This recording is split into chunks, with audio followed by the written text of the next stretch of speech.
ভোলা bus stand থেকে এই যে বাসে চড়লাম। বাসের ভিতরে দেখুন অনেক মানুষ। আজকে উদ্দেশ্য হচ্ছে চরপেশন যাব। এই যে এখনই আমাদের গাড়ি ছেড়ে যাবে। দেখুন রাস্তার পাশের ভিউগুলো দেখুন কত সুন্দর। চারিদিকে শুধু সুপারি গাছ আর সুপারি গাছ আর সবুজে ঘেরা, অনেক সুন্দর। এরকম সবুজে ঘেরা শহর আপনি আর কখনো দেখতে পারবেন না। চারপাশে শুধু সুপারি গাছ। এই যে চরপেশন এসে নেমে গেলাম। এই যে চরপেশন সদরে দেখতেই পাচ্ছেন। আসসালামু আলাইকুম। চলে আসলাম ভোলার চরপেশনে। এসে দেখলাম চরপেশনের সেই বিখ্যাত মসজিদটি। এই যে দেখতে পাচ্ছেন,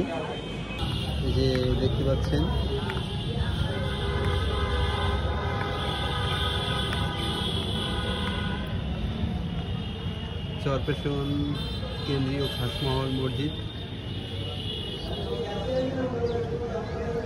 দেখতে পাচ্ছেন। অনেক সুন্দর লোকেশন। এখন চলে যাব চরপেশন খাসমহল মসজিদের ভিতরে। এই যে সামনেই দেখতে পারবেন একটি দান বাক্স। সবাই এখানে দান করবেন, বেশি বেশি দান করলে মাল কমে না, আরও বাড়ে। আজকে চিন্তা ভাবনা করছি এই মসজিদে নামাজ পড়ব। আর আগে কখনো আসা হয়নি চরপেশন, তাই আজকে আসলাম। এসে এই মসজিদটা দেখে খুব ভালোই লাগলো। দেখুন চারপাশ। এই সামনেই দেখতে পাচ্ছেন চরপেশন এই ওয়াচ টাওয়ারটি এশিয়ার দ্বিতীয় না তৃতীয় অবস্থানে রয়েছে। এখন আমি যাচ্ছি উজুখানা। এত সুন্দরভাবে মসজিদটা করা হয়েছে, আগে কখনো এরকম সুন্দর মসজিদে আমার নামাজ পড়া হয়নি। এই যে এখন যাব, এই দেখতে পাচ্ছেন এই মসজিদটা হচ্ছে 3 তলা বিশিষ্ট। আমি এখন চলে যাচ্ছি উজুখানা।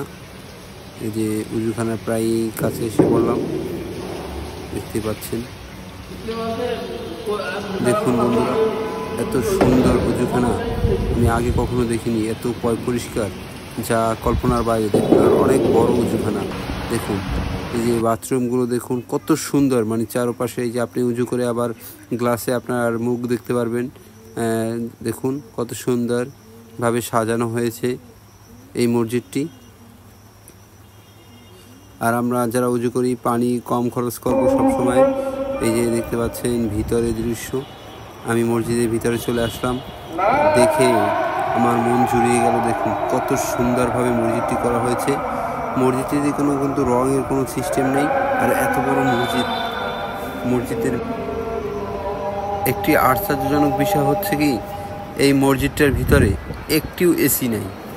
এত বড় মসজিদ, এই মসজিদটার ভিতরে একটা এসি নাই। কারণ এই মসজিদটার পাশের দেয়ালগুলো হচ্ছে ফাঁক সিস্টেম। মানে বাতাস, বাহিরের বাতাসটা যেন মসজিদে পুরোপুরি ঢুকে, এরকম সিস্টেমে মসজিদটা করা হয়েছে। দেখুন উপরের ডিজাইনটা দেখুন, একদম বসুন্ধরা শপিং কমপ্লেক্সের মতো দেখুন উপরে। আর এত কারুকাজটা অনেক সুন্দর। এটা বাহিরের হয়তো বা তুরস্কের কোনো সিস্টেমে করা হয়েছে।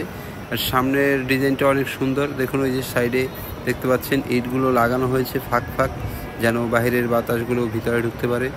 এত সুন্দর মসজিদটি, আমি কল্পনার বাইরে যে এই মসজিদে আমি নামাজ পড়ব। দেখুন বন্ধুরা, দেখুন একদম ছাদে আপনার গ্লাস দেওয়া, জানি সূর্যের আলোটা সরাসরি মসজিদে পড়ে।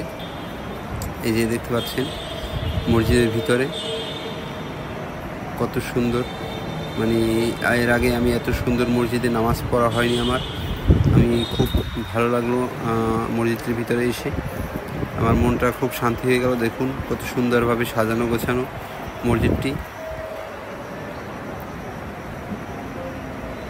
আমি যদি পারতাম তাহলে সব সুন্দর সুন্দর মসজিদে গিয়ে নামাজ পড়তাম, কারণ আমার সুন্দর সুন্দর মসজিদে গিয়ে নামাজ পড়তে খুব ভালোই লাগে।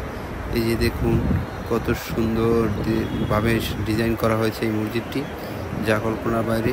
নামাজ পড়া শেষ। এই যে নামাজ পড়ার শেষে আমি চলে যাবার পথে একটি ভিডিও ফুটেজ নিয়ে নিলাম। দেখুন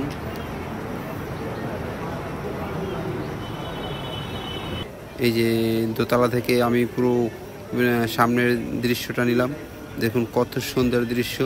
এই যে ওয়াচ টাওয়ারটাও দেখতে পাচ্ছেন। আমার সময় কম ছিল তাই ওয়াচ টাওয়ারে আমি উঠতে পারিনি। সবাই ভালো থাকবে।